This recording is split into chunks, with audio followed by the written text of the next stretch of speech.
An interesting thing happened the other night. I came upstairs after cleaning up from supper, finishing everything off, and I came to my room, and right next to my bed on my bedside table was a letter written to me by my 8-year-old daughter.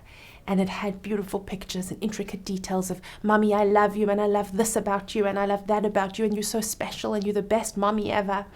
And I read this cute little card, and I thought, if you love me so much, then why didn't you come downstairs for supper earlier tonight when I called you 10 times? But I think that's the thing about love, is that sometimes it's easier to love someone in the big things than it is in the small, minute things. In the Shema, for example, we talk about loving God, big idea, big concept, but we're given details of how to go about loving God.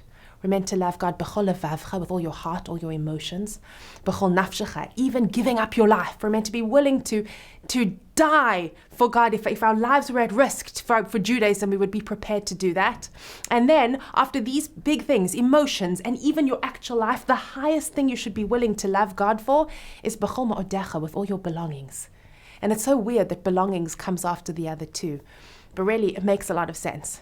Because if you ask anyone, are you willing to love someone for the big things? Give up your life, give up your, yeah, absolutely. But are you willing to come downstairs when I call you 10 times for supper?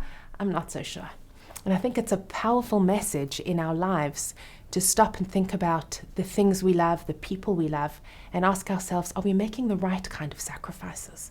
Or are we just doing the big sacrifices because those feel good, they feel important? Remembering an anniversary or sending over a gift is so much easier than sending a text message just to check in, or cleaning up after yourself if that's something that they want.